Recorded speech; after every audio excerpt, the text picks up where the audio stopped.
Donald Trump's meeting with NATO allies ended in what could be called a more conciliatory phase, but it's unknown whether or not things will continue to be bumpy along the way with Trump and our allies. So let's talk about that a little bit.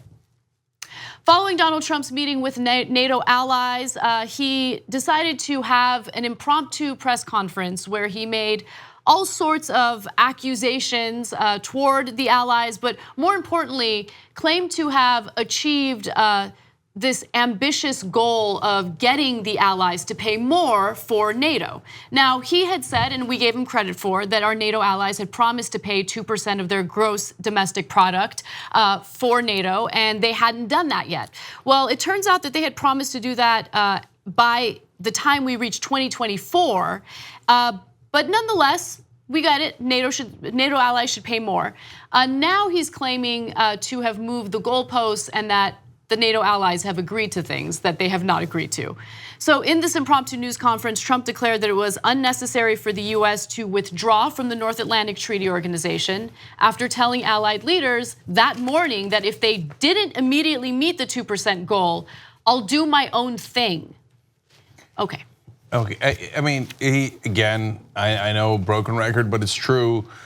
He's like a kid who says, oh yeah, then I'll take my ball and go home. And then you guys won't be able to play.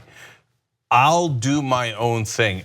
Look, I know he's careless with words to say the least, but it's not your own thing. It's the United States. It's about our national security, and telling all our allies you'll take your ball and go home is not productive.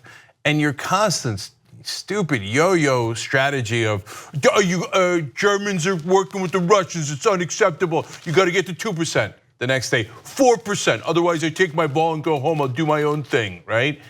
Oh, okay, it was fantastic. It was a tremendous meeting. He talks about how it was a tremendous meeting. Yeah, he said, and they had great success. It was a little tough for a little while, but you can ask anybody in that meeting. They're really liking what happened over the last 2 days. No, this is a standard. No, they're not. This is a standard tactic that you see from Trump. I mean, he'll slap on random, ridiculous tariffs on our allies and then turn around and say that the allies love it. He just puts words in people's mouths. And by the way, to some extent, it works. I mean, he is incredibly good at manipulating the conversation and convincing people that what he's doing is effective, that he's tough, and that while he's punching people in the face, while he's punching his friends in the face, they're loving every minute of it. No one's ever seen people love getting punched in the face like this before. Not as much as when I punch people in the face. It's tremendous. I do the best punches. I mean, it's laughable. Anyway, again, this was an impromptu press conference. But I gotta look, two things about that. One, on your point about how it works, Democrats take note. It turns out making your own case, even if it's a preposterous one riddled with lies, one that makes no logical sense at all, it still works because at least somebody's making a case.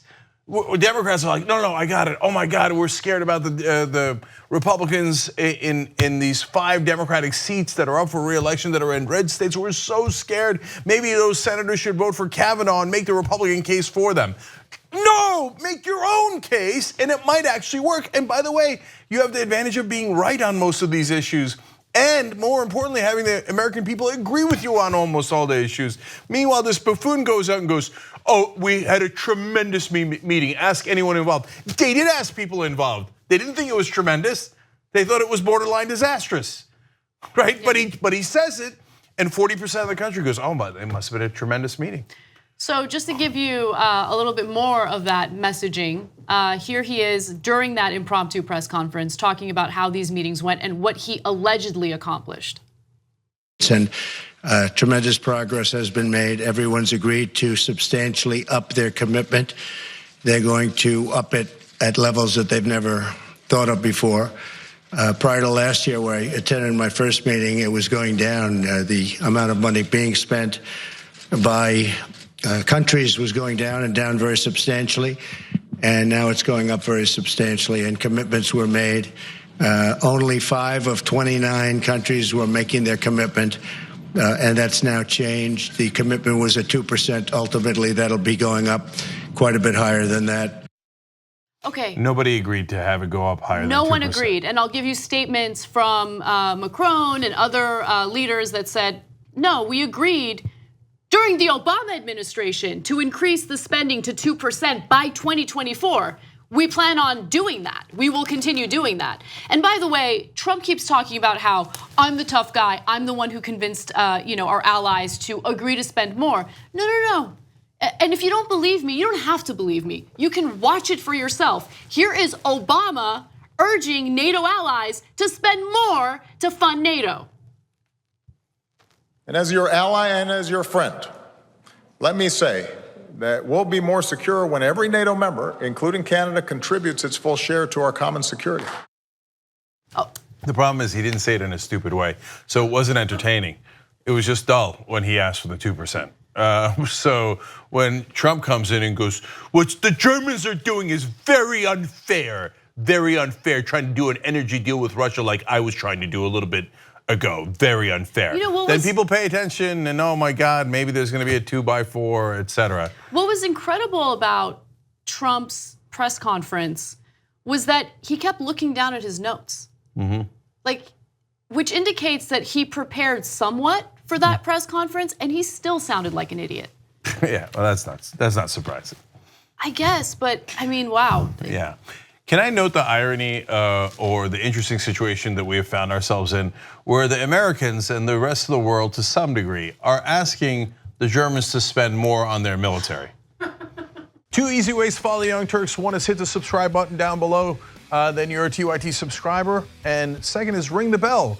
And when you do that on YouTube, you're notified of our videos.